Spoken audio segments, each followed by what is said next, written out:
Kada upitate građane Kosova ko su bolji rukovodioci i političari, žene ili muškarci, odmah će vam odgovoriti muškarci, jer su postojani, čvrsti i ambiciozni. Žene su sa druge strane krhke, ranjive i previše emocionalne, što je u suprotnosti sa uspešnim i jakim vođom. Da li je to baš tako? Saznaćemo u emisiji iz dve perspektive od poslanice Emilije Redžepi i zamenice ministra za zaštitu životne sredine Milene Zdravković.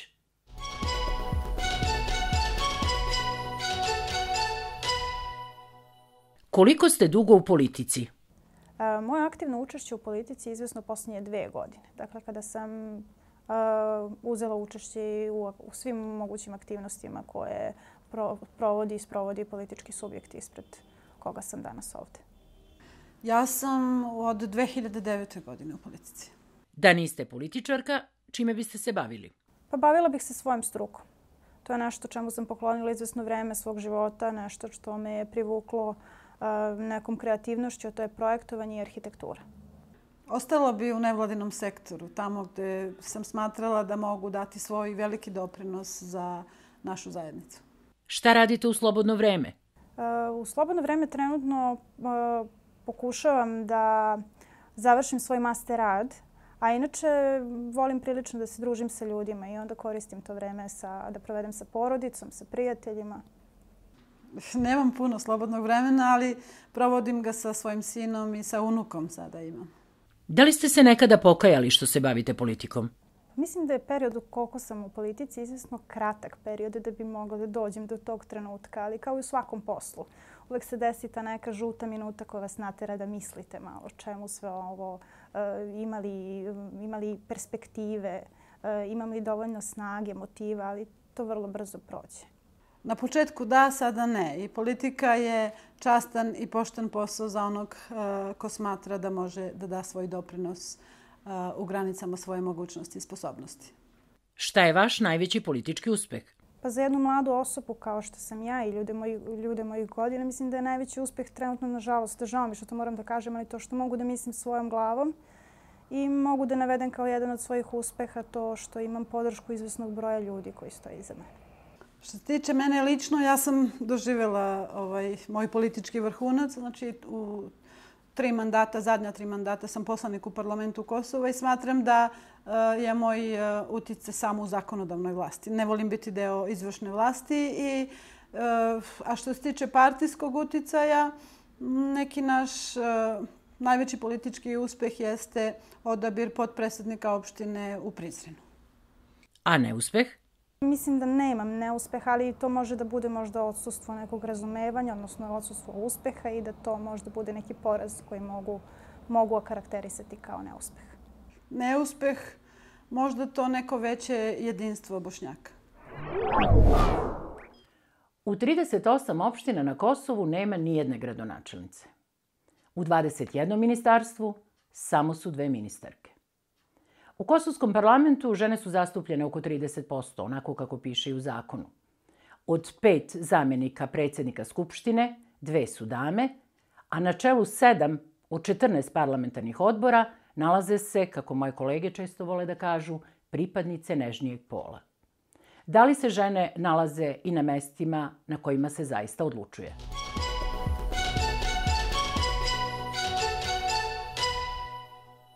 Opišite političku situaciju na Kosovu. Pa, trenutna politička situacija na Kosovu je jako turbulentna, jako dinamična. Neizvesnost koja nas prati svakim danom je nešto što nas sprečava da napredujemo kao društvo generalno. Mislim da je poprilično rogobatna. Zbunjujuća, nerealna, ali u ovom momentu za pripadnike manjinskih zajednica dovoljno jaka. Kakav je položaj žena na Kosovu? Prilično loš, zato što su žene najpre, mislim da smo kao žene, s obzirom da živimo u jednom društvu gdje još uvijek vlada patrijarhat, nedovoljno informisane, da vladaju još uvijek neke te tradicionalne i kulturološke norme koje nas sprečavaju da iskažemo i pokažemo svoje veštine, svoje stavove. Nedovoljna informisanost, nedovoljno učešće žena, nedovoljno prostora za žena, osim onih kvoti koje nas zakonski sleduju i to sve dovodi do jedne situacije gde žene nisu dovoljno zastupljene.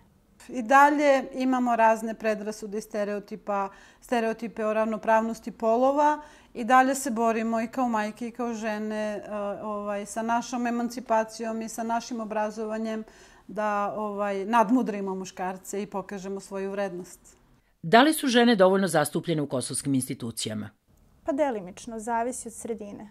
Ne možemo da generalizujemo, jer opet kažem, zavisnosti koja je sredina, okruženje, politički subjekti koji su tu, politika koju ti politički subjekti propagiraju. Dakle, ne može se generalizovati.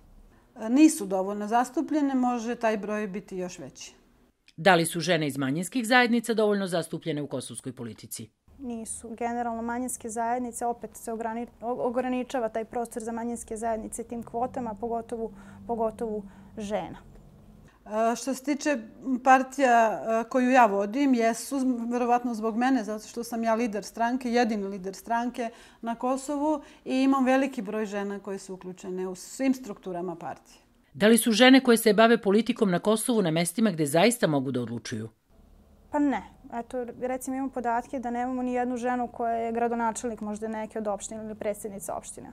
Također još jedno od primjera može da bude, recimo imamo 21 ministarstvo, od toga samo jednu ženu koja vodi jedno od ministarstava. To je, mislim, dovoljan primjer koji će ukazati na to koliko se ženama daje prostor i ukazuje poverenje da budu na nekoj od pozicija sa kojih mogu da odlučuju. Mislim da ne. Kako vidite položaj žena na Kosovu za 20 godina? Položaj žena za 20 godina, pa nekako sada smatram da ne može da bude gore od ovoga. Dakle, očekujem i sigurno se nadam da će ove nove generacije koje dolaze promeniti dosta toga. Već se sada osjećaju nekakve promene.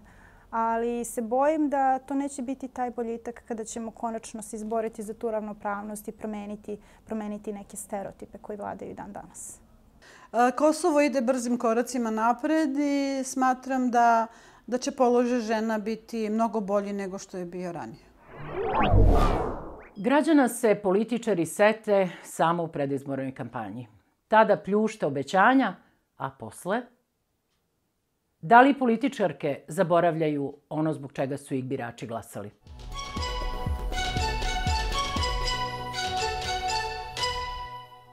Da li ispunjavate svoje predizborne obećanja? Svakako da se svaki politički subjekt pa individualac zalažu za pokretanje rješavanja problema koji su nas mučili ili koji nas muče. Ali rješavanje problema zavisi ne samo od individue, nego od niza faktora i niza aktera koji treba da se poklope i da prepoznaju prioritete za rješavanje problema. Zalažem se, dajem svoj maksimum i trud. Nekad to naiđe na razumevanje okoline, nekada ne, ali svakako da svi mi radimo na tome. Ja ne dajem puno predizborna obećanja, nego se moj rad zasniva na neku dugoročnu strategiju koja zastupa interes Bošnjačke nacionalne zajednice. Da li ste materijalno bogatiji od kada se bavite politikom? Pa ne, mislim da ja sam zapravo i nisam. Osim plate mesečne koju imam, to je jedini način na koji ja dobijam primanja. Ne, nisam, nažalost. A vaše kolege? Ne mogu da kažem lično da poznajem primjer, ali sigurno da postoje načini kako se to može uraditi i rastemo u jednom društvu i okruženju gde je to očigledno. Dakle, hteli mi to da priznamo ili ne, da imenujemo ili ne, postoje ljudi koji su lično profitirali baveći se ovim poslom. Da, ja se pitam zato što imamo isti nivo finansijskih primanja mesečnih i odakle njima toliko novca. Da li redovno podnosite izveštaje o svom materijalnom stanju? Da, naravno, to je moja zakonska obaveza koju moram da poštujem. Da, Agenciji za antikorupciju, da, ona prati celokupno naše finansijsko stanje i ja sam da ne kažem jedina, ali od retkih poslanika čije je to materijalno stanje na jednom nivou od 2009. do sada, zato što u svojoj familiji radim samo ja, majka sam 3 dece, moj muž ne radi i živim samo od ove plate. Da li vaše koleginice i kolege to rade? Pa oni koji su meni u bliskom okruženju, znam da redovno podnose izveštaje Agenciji protiv korupcije. Nisam upoznata da neko izbegava ovu zakonsku obavezu, a verujem da ima i onih koji krše svoje zakonske obaveze i prava. Pa moraju podnositi izvještaj zato što je to u obavezi sa našim poslom kojim radimo i u zakonskoj smo obavezi. Sad, onaj ko želi da nešto sakrije, mislim da Agencija za antikorupciju radi svoj deo posla. Da li sada završavate lakše neke administrativne poslove i da li čekate u redovima sa drugim građanima? Pa možda se lakše informišem samo o mogućnostima i o obavezama, jer sam konstantno među ljudima i mogu tako lakše da dođem do informacija. Što se tiče čekanja, pa čekam i ja na nostrifikaciju diplome, recimo godinu dana, čekam za ličnu kartu 7 do 10 dana. Također je i u opštini šta god da završite, nema puno razumevanja, nema puno razlike. Pa vidite, vi ste poznato lice i sama činjenica da ste kao lice poznati, onda naravno da tu ima tih privilegija koje možda nisu dobre, ali to je to. Da li ste napravili nekada saobraćajni prekršaj, a da vas je policajac pustio jer ste poznata političarka? Pa sumnjam da neko uopšte nisam toliko poznata pre svega ljudima koji rade u toj instituciji. Jesam vozač i jesam pravila prekršaje i jesam plaćala za te iste prekršaje. Dok nisam bila u svemu ovome, možda je bilo razumevanje to što sam mlada, što sam žena, pa sam u tom nekom smislu nailazila na neke privilegije ili možda malo progledanje kroz prste za nepropisno parkiranje. Toga se sećam, a također sam i nailazila na problem jer do otprilike neke godine i po dana nisam imala važeću vozačku dozvolu na ovim prostorima. Pa sam onda na neki način bila prinuđena da tu u lokalu koristim status toga što još uvek zakon nije odobrio da ja zamenim tu vozačku dozvolu, da sam ja sposoban vozač i onda sam na taj neki način pokušavala da se izvučem. Eto, to je možda Ne, ja tada nisam uopšte bila zamenik ministra. Ja sam zamenik ministra od pre godinu dana, ali tada sam bila običan građanin, kao što sam naravno i sada. Ne koristim svoju VIP karticu ili ti ID karticu za takve stvari. Ne, pokušavam da jako dobro vladam sa svim zakonskim regulativama i ne kršim pravila. Nažalost, u našim medijima se o ženama vrlo često piše o objektu. I uglavnom se komentariše njen fizički izgled. Vrlo retko pišemo i govorimo o uspešnim ženama.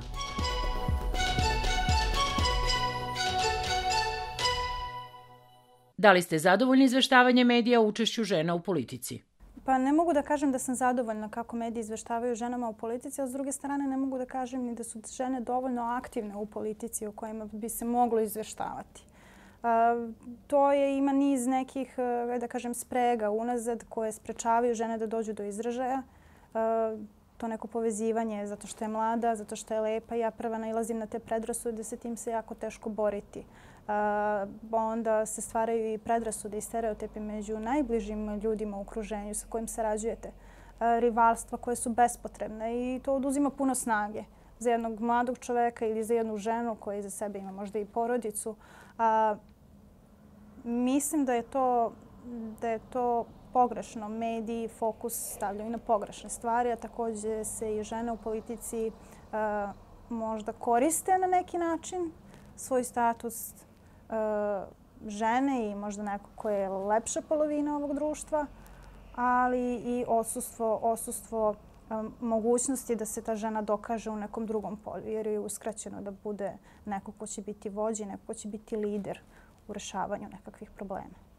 Ne, nisam. Tu je i dalje taj problem gde su mediji jako bitan faktor za prezentaciju ženske populacije, ne samo na jedan primitivan način da bi neko bio u centru pažnje ako je atraktivan ili ako po njegovom fizičkom izgledu ili nešto ako se desi što nešto narušava moral.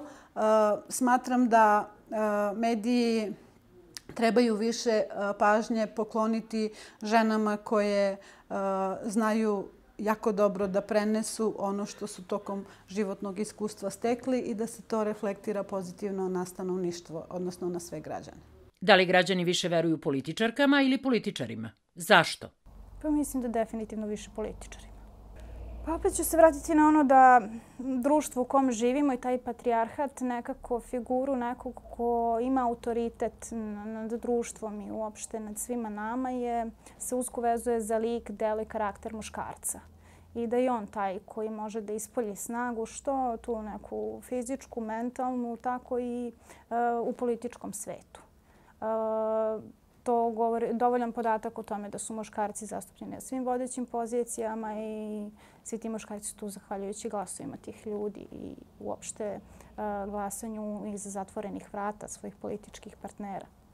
To trebate pitati građane. Ja lično kao lider stranke koju vodim od 2009. godine na ovamo imam